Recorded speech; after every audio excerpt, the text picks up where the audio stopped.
یہ پوچھا جاتا ہے کہ تانیثیت ہے کیا، یا دوسرا سوال یہ بنایا جا سکتا ہے کہ تانیثیت کا بنیادی مقدمہ یا بنیادی تھیسس ہے کیا۔ اس کا جو بنیادی مقدمہ ہے وہ یہ ہے کہ عورت کا سماج میں جو کردار ہے وہ اس کا اپنا طے کردہ نہیں ہے، بلکہ اس کے تمام جو سماجی کردار ہیں تو وہ مرد طے کرتا ہے۔ یہ اس کا بنیادی مقدمہ ہے، چاہے آپ اس کو تاریخی حوالے سے دیکھیں، چاہے آپ اس کو سیاسی حوالے سے دیکھیں، چاہے اسی مقدمے کو آپ خالصتاً معاشی حوالے سے دیکھیں۔ اگر آپ تاریخی حوالے سے دیکھیں گے تو آپ کو پھر بھی اندازہ ہوگا کہ جتنا انسانی شعور نے ترقی کی تھی تو اس نے فرق رکھا ہمیشہ اپنے کردار میں اور عورت کے کردار میں، کسی نہ کسی حوالے سے۔ پھر جہاں تک ہم سیاست کی بات کرتے ہیں تو ہم نے یہ بھی پڑھا ہے تاریخ میں کہ ایک دور ایسا بھی تھا کہ کچھ جگہوں پر عورت کو ووٹ کا حق بھی حاصل نہیں تھا، مطلب یہ کہ اس کو مردوں کے مقابلے میں اتنا کم سمجھا گیا۔ پھر معاشی سطح پر دیکھیں تو ایک ایسا سماج جہاں پر ڈیلی ویجز پر ایک مرد بھی کام کر رہا ہے، عورت بھی کام کر رہی ہے، تو مرد کے جو ڈیلی ویجز ہیں وہ زیادہ بن رہے ہیں اور عورت کے کم بن رہے ہیں۔ تو یہاں سے پتہ چلتا ہے کہ عورت اور مرد کی جو سیگریگیشن ہے، اس میں جو اتنا فرق کیا جا رہا ہے اس کی نوعیت جو ہے وہ کتنی گمبھیر بنتی ہے۔ تو اگر آپ لوگ اس کو اسٹڈی کرنا چاہتے ہیں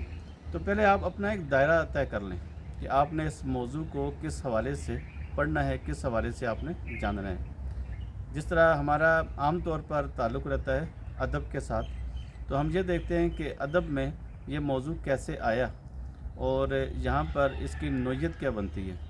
اور ہمارے پاس ایسے کون کون سے ٹولز ہیں جن کی مدد سے ہم اس ایک خالصتاً علمی بحث کو ادبی سطح پر جان سکتے ہیں۔ یہ ایک بہت اچھی اسٹڈی ہے، اور اگر آپ اس کو خالص اردو کے حوالے سے دیکھنا چاہیں تو دو تین اس کے بڑے اچھے موضوعات بنتے ہیں کہ جب اردو ادب کا آغاز ہوتا ہے اور اس میں عورت کا جب ذکر آتا ہے تو مرد جو ہے تو وہ اس کو کیسے ٹریٹ کرتا ہے، اس کردار کو۔ پھر یہاں پر جب برٹش ایرا آ جاتا ہے ہمارے یہاں اس پورے خطے میں، تو برٹش رول جب یہاں پر تھا تو انہوں نے اسی عورت کے حقوق کو کس طرح سے طے کیا، یہ ایک بڑا اچھا مطالعہ بن جاتا ہے۔ پھر یہ جو دور حاضر ہے، دور حاضر میں جو اردو ادب ہمارے سامنے آتا ہے اس میں عورت کی کیا حیثیت بنتی ہے، اور مرد جو ہے تو وہ اس عورت کے کردار کو بیان کرنے میں کتنا بائسڈ ہے، یا وہ کتنا لبرل ہے،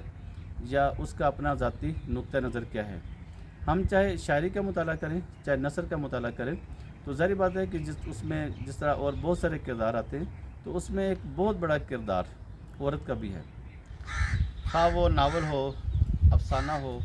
یا ادب کی کوئی بھی صنف، اس میں عورت جو ہے وہ کسی نہ کسی طریقے سے اپنی جھلک دکھاتی ہے۔ تو اب یہاں پر دو طرح کے مطلب یہ ہے کہ ٹریٹمنٹس سامنے آتی ہیں ہمارے، کہ مرد اس عورت کو جینڈر کے طور پر کیسے دیکھ رہے ہیں، اور مرد اس کا جو سماجی منصب ہے اس کے طور پر کیسے دیکھتا ہے۔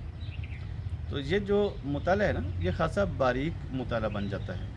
اس میں نفسیات بھی آ جاتی ہے، اس میں ہماری جو سوشل نارمز ہیں وہ بھی آ جاتی ہیں، اور اس میں جو ہماری اپنی ایک تربیت ہے اس کی جھلک بھی اس میں شامل ہو جاتی ہے،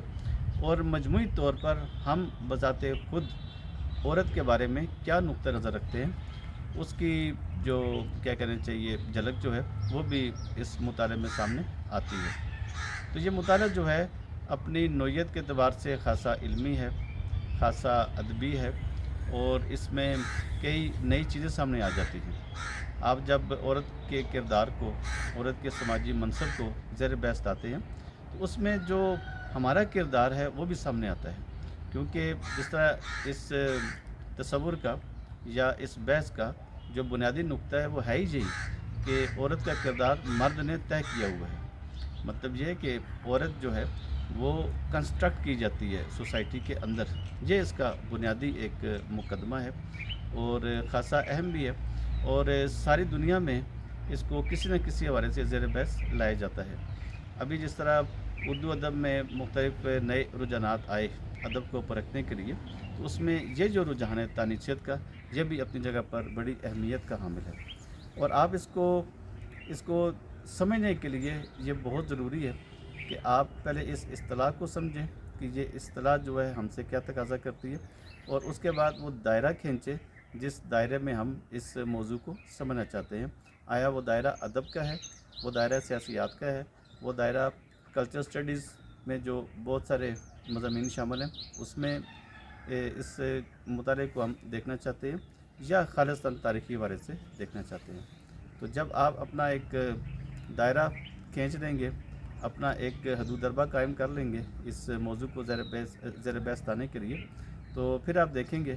کہ بہت سارے نئے حقائق آپ پر منکشف ہوں گے اسی موضوع کے حوالے سے۔ بہت شکریہ۔